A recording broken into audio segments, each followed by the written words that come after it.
I know you haven't faced Marlon Humphrey. I think you did face Marcus Peters when he was with the Rams, if my research is correct. Yeah. Just tell me a little bit about what you see and what you know of Marcus and what you've seen from Marlon. Well, I know from Marcus Peters, he's been around the league since we came in at the same time. I actually played him in KC as well.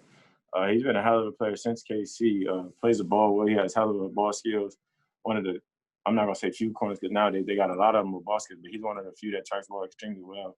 Gets his hand on the ball. And then Marlon Humphrey is also a hell of a player, a guy that's been he's so active around the ball. It's something that we've never seen as far as like being able to punch the ball out and strip the ball out. They got the most turnovers as far as any defense, as far as like forced fumble and something that you not only write down, but something you take pretty serious. So those guys, not only are they great corners, but they're guys that's getting the ball out, creating havoc for the defense and some playmakers. So it's definitely going to be a challenge for them. I imagine it's got to be even more of a point of emphasis than it normally is to, hey, when you catch it, you've been great at going down this year. You don't take a ton of hits in the open field. You go down a lot. That's even got to be more of an emphasis to make sure, hey, don't give them an opportunity, right? Yeah, but definitely you got to take in consideration because last year I put the ball on the ground like 4 times, and it's something that I try to correct this year with the right approach as far as like understanding where you at in the field. And I was just, being careless with the football. So this year, it's probably something that they even talked about. Even last year, I had some fumbles, so it's probably an opportunity to get the ball out. I've tried my best to do probably just try to be better at it this year and, not create any turnovers for your offense because it's hard to get the ball anyways. That defense is really good. Thanks, Stefon. No doubt. Hi, Stefon. Rachel Lindsay from the Buffalo News. You're from Maryland. You're a team from Maryland for the first time in your career. You played against Washington before, but not against Baltimore. So what does it mean to you to play the Ravens being a Maryland native? Well, it's the same thing I'm feeling as playing the Redskins because the Redskins Stadium is actually in Maryland. It's not in D.C., so it's not too much of a difference as far as like going back to playing like a team that was around my area growing up. It was just more so like, it never ironed out that I ever got to play the Ravens. So it's not something that I'm like overly excited for just because it's a back home team. It's more so I'm just trying to win it just like every other game. But it's definitely, something that I definitely thought about probably in my younger years, that hopefully I get to play the Ravens one day or something like that. But that's not something I think about at this point in my career. It's more so just trying to execute at a high level. If you asked me this my rookie year, I probably would have had a different answer, but I'm old now.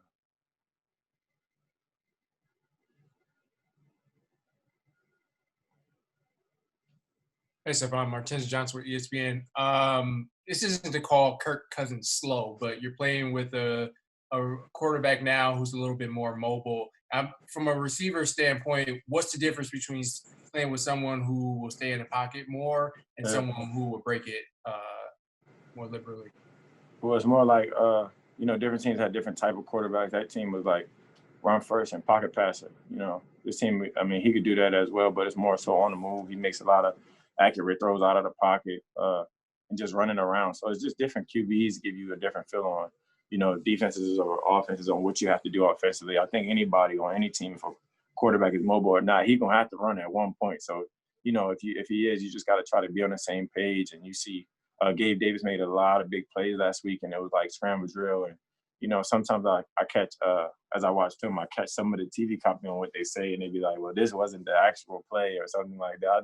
It's interesting to hear it. But for me, it's just you got to be alive at all times. And with a quarterback like Josh, you never know what's going to happen because you can see him throw off some big guys and, shake a couple of defenders, and he can still throw the ball. So you never want to be out there. Thank you. Hey, Stefon, Thad Brown. I want to ask about the Baltimore corners and this defense in general. They force a lot of fumbles, but especially the corners, well known for raking and getting after the ball. You missed that question earlier, huh? What'd you say? No. You were asked about the corner, right? Fumbles specifically. That's what I'm looking for.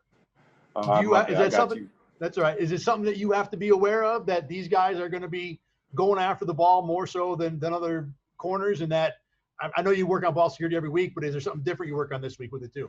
Yeah. Kind of similar to what the first question was, but like I said, Marlon Humphrey is the best in the league right now at the peanut punch.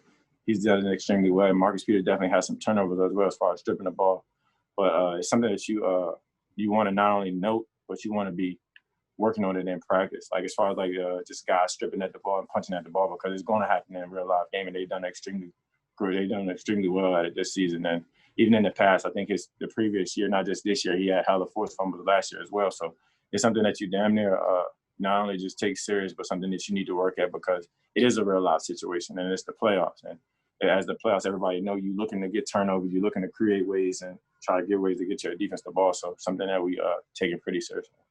And then separate topic, a lot of guys have been asked about this, obviously, but have you played in the snow before, and are you looking forward to getting that chance on Saturday?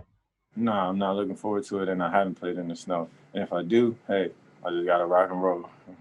Does it change things? I mean, have you talked to some of the other guys who have played and how it might affect how you approach this game at all? Nah, I haven't. I actually haven't talked to anybody, and I haven't heard anything. So it'll all be brand new to me. I mean, I'm going to go out there and just do my damn job. I'm going to try to do my job to the best of my ability. Probably get some snow boots when I run the routes or something like that, but we'll see. If they sell them with cleats, man, I'm sure you'll find them. But I appreciate it. I got it. No doubt. Hey, Stefon, Mike Giardi, NFL Network. Just a question for you about Cole Beasley. What did you learn about him as a football player that maybe you didn't know coming in?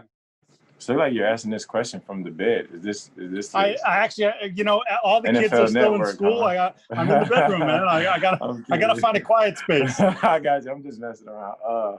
Cole Beasley. What about Cole Beasley? Just, is there something you learned about him from a football perspective that maybe you didn't know coming in? I mean, I've been learning from Cole since we were throwing in the summer. Probably what kind of guy he is, what kind of receiver he is, and my respect level has been through the roof from day one when I see him work, when I see the confidence that he has and his playmaking ability. He's a playmaker out there.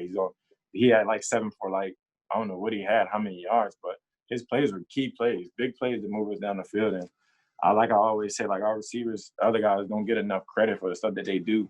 Cole Beasley is one of the guys that's been getting open for a very long time.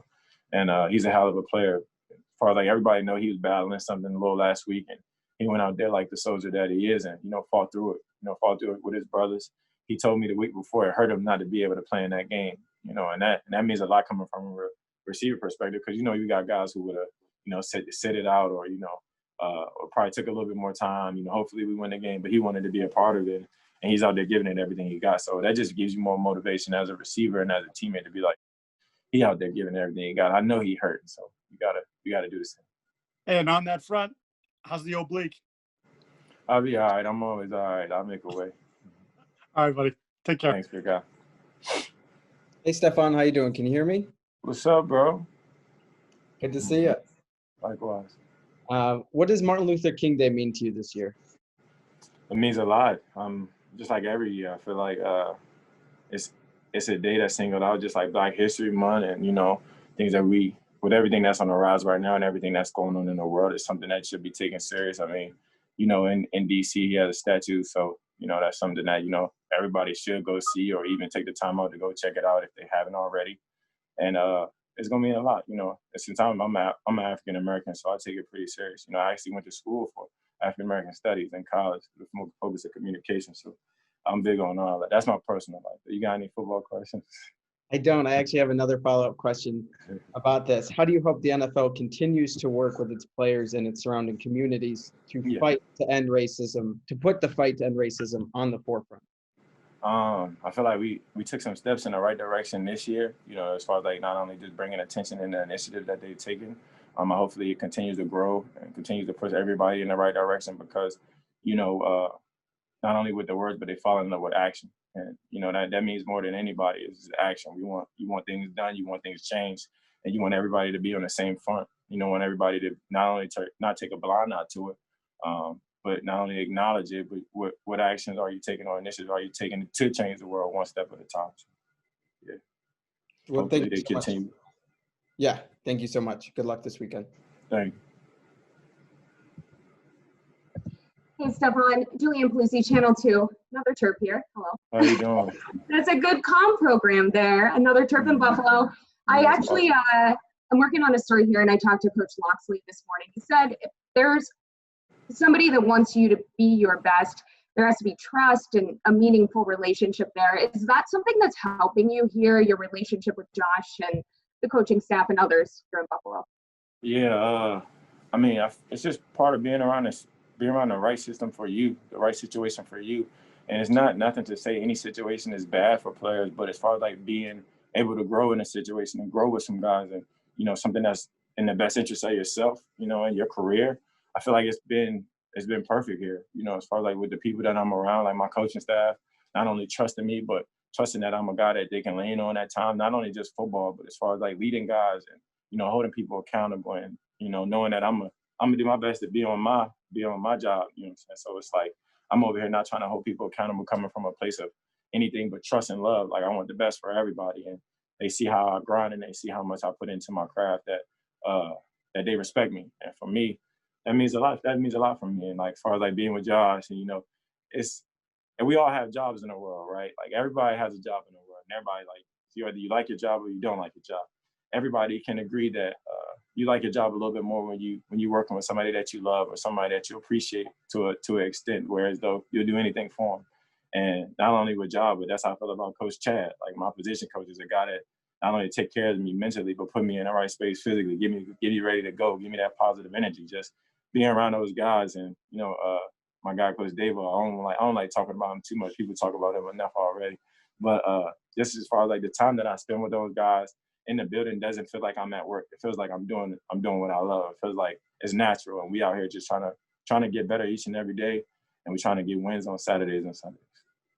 Bucks couldn't stop talking about Dable today. I feel that. Yeah, enough of that. You stayed home in Maryland, big program offers. You got that whole like DMV, UMV to UMD movement rolling. Clearly, home is important to you. You finally got a taste of Bills Mafia here at the airport and in the stadium last week. Do you feel like you might have found your second home? Yeah, I always said I'm gonna be in the right spot when God wants me there. You know what I'm saying? He's always gonna put me where I need to be when I need to be there.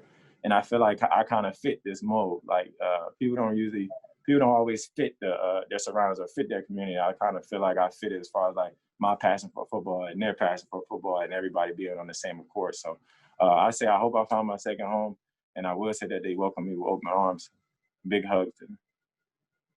That's awesome. And I know Rachel already asked you this, but is there any kind of extra sentiment playing the Ravens this weekend from back home? Yeah, I ain't that kind of player. Like maybe in my younger years where I had I was drafted late. You know what I'm saying? I keep a chip on my shoulder. A chip on my shoulder has always been there. But as far as like proving things to the teams that in my local area, that's probably more in my younger years. More so now I'm older, you know, and I've matured a little bit. I'm just trying to execute and win. So anything that involves that, I'm all for it. But I don't really get like that no more. Like, oh, I get to play the Ravens, I get to do X, Y, Z. Nah, I'm just trying to win. That's all.